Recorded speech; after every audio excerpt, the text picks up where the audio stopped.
Hello दोस्तों, economics and accounts classes में आप सभी का स्वागत है। और आज हम अपनी इकोनॉमिक्स की क्लास को आगे कंटिन्यू करते हुए ये हमारा वीडियो नंबर 11 है फॉर क्लास 12th और ये हमारे यूनिट 1 का चैप्टर नंबर 2 है, basic concept of macro economics, यानी समष्टि अर्थशास्त्र की मूल अवधारणाएं।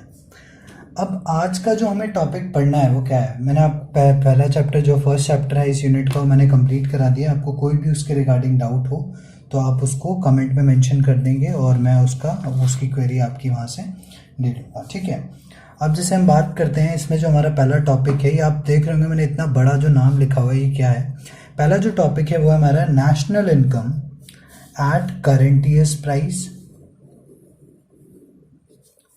या इसी का एक और नाम है नॉमिनल नेशनल इनकम। आप देख सकते हैं हिंदी में चालू वर्ष की कीमतों पर राष्ट्रीय आय, यानी, और इसको नॉमिनल नेशनल इनकम या मौद्रिक राष्ट्रीय आय, या फिर एक लास्ट में चालू कीमतों पर राष्ट्रीय आय यानी national income at current price, ठीक है। अब आपको क्या समझना है इसमें, ये जो भी मैंने इसमें पूरे में लिखा हुआ है इन सब का मतलब एक जैसा ही है।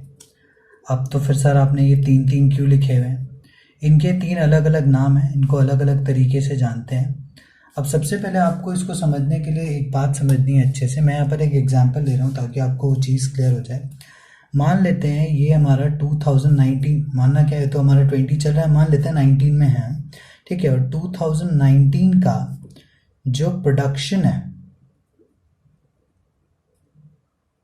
यानी उत्पादन दिया हुआ है हमको, मान लेते हैं वीट का, गेहूं का उत्पादन है, और साथ में हमको उसी वर्ष की, उसी साल की हमको कीमत भी गिवन है। तो हमको दोनों चीज़ें दी हुई हैं, हमें 2019 का प्रोडक्शन भी गिवन है और 2019 का प्राइस भी गिवन है। प्रोडक्शन हम मान लेते हैं यहाँ पे ये है 10,000 kg, और प्राइस मान लेते हैं 2019 में है 25 रुपीज़ पर kg, ठीक है। अब अगर मैं आपसे कहूं कि नेशनल इनकम क्या होगा, राष्ट्रीय आय क्या होगी, तो आप सब बहुत स्मार्ट हैं और आप इजीली इसको सॉल्व कर सकते हैं। आप कहेंगे सर 10,000 का जो प्रोडक्शन हुआ है उसको 25 से मल्टीप्लाई कर दीजिए जो प्राइस चल रहा है, और तो ये आ जाएगा हमारा 2,50,000। अब यहाँ आप सबको एक बात क्लियर हो गई होगी कि मैंने यहाँ पे कुछ भी नहीं किया है। 2019 हमारा ईयर चल रहा था, हमने बस क्या किया कि उसी ईयर का प्रोडक्शन लिया और उसी ईयर का प्राइस ले लिया और दोनों को इंटू करके नेशनल इनकम निकाल लिया। तो दोस्तों यही होता है national income at current years price. हमारा ईयर यही है, तो ये हमारा कौन सा, ये करंट ईयर है जो चल रहा है।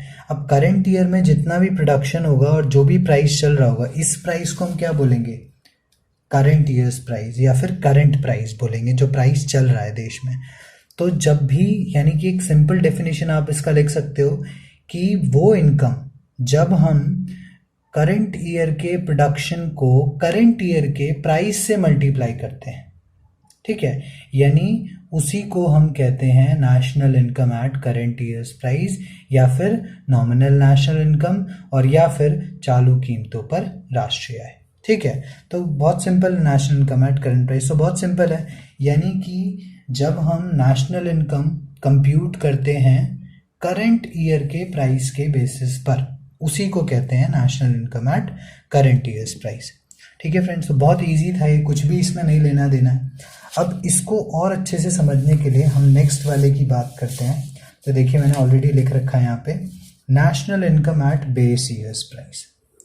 अब सर ये बेस ईयर क्या होता है, अभी हम इसके बारे में बात करेंगे, बेस ईयर के बारे में, या इसको हमने कहा रियल नेशनल इनकम, हिंदी में आधार वर्ष कहते हैं, यानी वास्तविक राष्ट्रीय आय, और इसको या फिर हम कह सकते हैं कांस्टेंट प्राइस पर, ठीक है।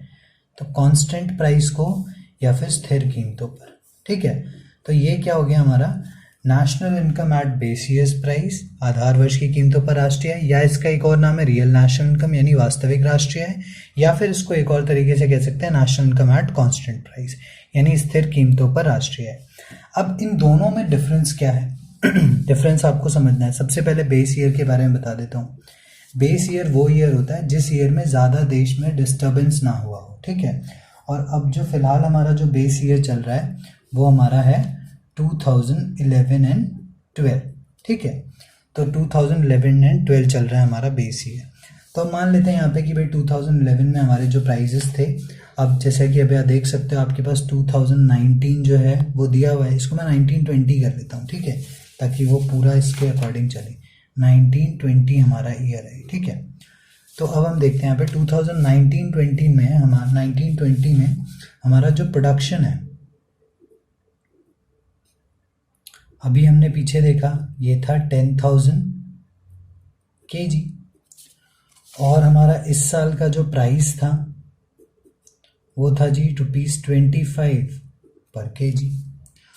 अब हम बात करेंगे करंट ईयर की, जिसके लिए मैं कह रहा हूँ जब से कि हमारा जो बेस ईयर की बात करेंगे, तो हमारा बेस ईयर कौन सा है 2011-12, ये हमारा कौन सा है बेस ईयर यानी आधार वर्ष। और इस साल अब इसके प्रोडक्शन की हमको कोई ज़रूरत नहीं है, इसको आप नील छोड़ दीजिए, कोई रिक्वायरमेंट नहीं है इसका। लेकिन आपको इसका क्या चाहिए, प्राइस चाहिए, तभी तो आप नेशनल इनकम निकाल पाओगे। अभी कैसे निकलेगा, इसका प्राइस हम मान लेते हैं हमारे पास ये दिया हुआ है 15 रुपीज़ पर kg, ठीक है। तो अब आप समझिए अच्छे से, अब क्या हो रहा है, रियल नेशनल इनकम या फिर national income at base years price क्या है, जब हम नेशनल इनकम बेस ईयर्स के प्राइस के बेसिस पे कंप्यूट करते हैं, यानी कि प्रोडक्शन तो उसी ईयर का रहेगा जिस ईयर की नेशनल इनकम की बात हो रही है, लेकिन प्राइस बेस ईयर का रहेगा। अब समझिए कैसे, अभी हम बात करते हैं नेशनल इनकम की, और ये नेशनल इनकम कब की है, इस साल की है, 2019-20 की है, ठीक है। तो अब आप यहाँ देखिए अच्छे से, करना क्या है हमको, जितना भी प्रोडक्शन हुआ है उसको मल्टीप्लाई कर देंगे 15 पर kg से, तो हमें लास्ट में यहाँ पे क्या मिल जाएगा, ₹1,50,000। ये है हमारा national income at current base years price, या फिर कांस्टेंट नेशनल इनकम, या national income at constant price, या फिर रियल नेशनल इनकम। तो क्लियर है, जो नॉमिनल नेशनल इनकम है और जो रियल नेशनल इनकम है, दोनों में बेसिक डिफरेंस क्या है। नॉमिनल नेशनल इनकम जो है वो करंट ईयर्स के प्राइस के बेसिस पर होती है, जैसा कि आप यहाँ देख सकते हैं, है ना, 25 के ऊपर है। और रियल नेशनल इनकम प्रोडक्शन तो उसी ईयर का रहेगा जिस ईयर की हम बात कर रहे हैं 1920, लेकिन प्राइस बेस ईयर का रहेगा, तो उसको हम कह देंगे national income at constant price. तो सर इससे पता क्या चलता है, ज़रूरत क्या है दो निकालने की। देखिए एक सिंपल कॉन्सेप्ट है कि कई बार क्या होता है कि यहाँ, अब अगर मैं इसको एनालाइज करूँ इस पूरे टॉपिक को, तो मुझे एक बात समझ आती है कि यहाँ पर नेशनल इनकम अगर बढ़ी है, अब हम सबको दिख रहा है कि हमारी इनकम एक्चुअल में अगर 2011-12 के अकॉर्डिंग प्राइस देखा जाए तो कितना इनकम है हमारा 1,50,000, लेकिन इसमें हमको देख के पता चलता है कि हमारी इनकम 2,50,000 है। तो ऑब्वियसली ये जो यहाँ पर हमारी इनकम बढ़ी हुई है, ये कहीं ना कहीं किसकी वजह से है, सिर्फ 15 से 25 होने की वजह से हुआ है प्राइस के, यानी प्राइस के बढ़ने की वजह से हुआ है। तो ये प्रोडक्शन के बढ़ने को रिप्रेजेंट नहीं करता है, ये कहीं ना कहीं सिर्फ किसे रिप्रेजेंट करता है, प्राइस के बढ़ने को रिप्रेजेंट करता है। तो ये इन्फ्लेशन को दिखा रहा है, ना कि देश में प्रोडक्शन के लेवल को बढ़ने को शो कर रहा है। समझ रहे हैं आप। तो इसे कहते हैं हम रियल नेशनल इनकम और इसे कहते हैं नॉमिनल नेशनल इनकम। ठीक है, तो नॉमिनल नेशनल इनकम समझ गए आप लोग, रियल भी समझ गए। अब यहाँ पर आपको जो समझनी है बात वो क्या है, जो नॉमिनल नेशनल इनकम होता है, देखिए उसी की कॉन्टिन्यूटी में मैं मेंशन कर रहा हूँ, उसके बाद ही है यहाँ पे। ठीक है, तो जो नॉमिनल नेशनल इनकम होता है वो दो बात से अफेक्ट होता है। नॉमिनल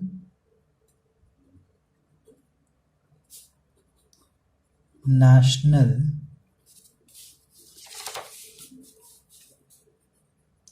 income is affected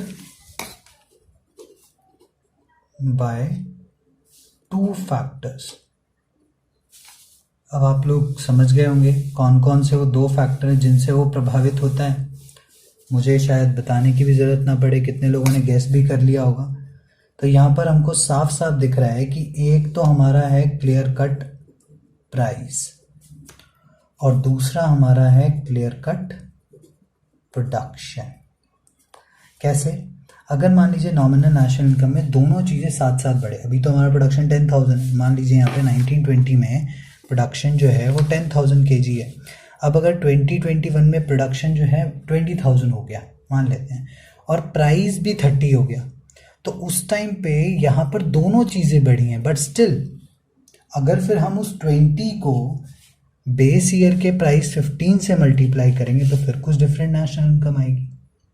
तो यानी कि एक सही आइडिया लगाने के लिए, एक सही पैरामीटर प्रोडक्शन के बारे में जांच करने के लिए, जानने के लिए सही पैरामीटर कौन सा है? रियल नेशनल इनकम, ना कि नॉमिनल, क्योंकि वो प्राइस से अफेक्ट हो जाता है। वो होता दोनों से है, लेकिन वो प्राइस से भी अफेक्ट होता है, इसीलिए वो कई बार एग्जैक्ट रिजल्ट जो ग्रोथ ऑफ प्रोडक्शन है वो सही से शो नहीं कर पाता है। ठीक है, अब इसके बाद जो है हम बात करेंगे कि रियल नेशनल इनकम किस किस बात से अफेक्ट होता है। तो यहां समझना है, रियल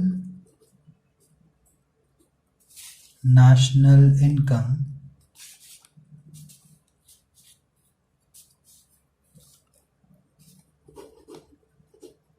is affected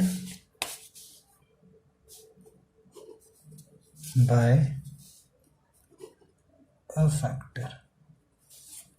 अब वो जो है वो सिर्फ एक फैक्टर से अफेक्ट होता है। कौन सा फैक्टर है वो, ये भी समझ लेते हैं। यहाँ पर सिर्फ एक फैक्टर है जो रियल नेशनल इनकम को अफेक्ट करता है, और वो हमारा कौन सा फैक्टर है? वो है सिर्फ प्रोडक्शन। क्योंकि आप उसके नाम से ही समझ सकते हैं, वो सिर्फ उत्पादन से अफेक्ट होता है, उसके नाम से ही समझ सकते हैं। उसको कांस्टेंट नेशनल इनकम या national income at constant price भी बोलते हैं। तो क्यों बोलते हैं? क्योंकि हमें पता है कि वो अफेक्ट नहीं होती प्राइस की वजह से, सिर्फ और सिर्फ प्रोडक्शन की वजह से होती है, क्योंकि उसका प्राइस हमेशा कांस्टेंट रहता है। तो देखिए, ये जो है वो बेसिक जो है इस चैप्टर का है, थोड़ा बहुत जो मैंने बताया आपको। इसके अलावा आप एक बार चैप्टर पढ़ के देखिएगा। कोई भी क्वेरी आपको होती है, अगेन आप कमेंट में आप मुझे मेंशन कर सकते हैं, मैं वहाँ से वो कमेंट कैरी करके और आपको उसका आंसर जो है बता दूंगा। ये आप इसको अच्छे से देख लीजिए, मैंने क्या क्या बताया है। सबसे पहले नेशनल इनकम बताया करेंट ईयर प्राइस पर, फिर उसके फैक्टर्स जो जो उसको अफेक्ट करते हैं, तो प्राइस एंड प्रोडक्शन, फिर national income base year price पर, और उसके बाद हमने डिस्कस किया यहाँ पर ये उसके फैक्टर्स जो उसे अफेक्ट करते हैं रियल नेशनल इनकम। ठीक है फ्रेंड्स, तो बढ़िया से इसको आप देख लीजिए, अच्छे से पढ़ लीजिए, और फिर हम नेक्स्ट क्लास में मिलेंगे। Thank you so much. Video को लाइक शेयर सब्सक्राइब ज़रूर करें।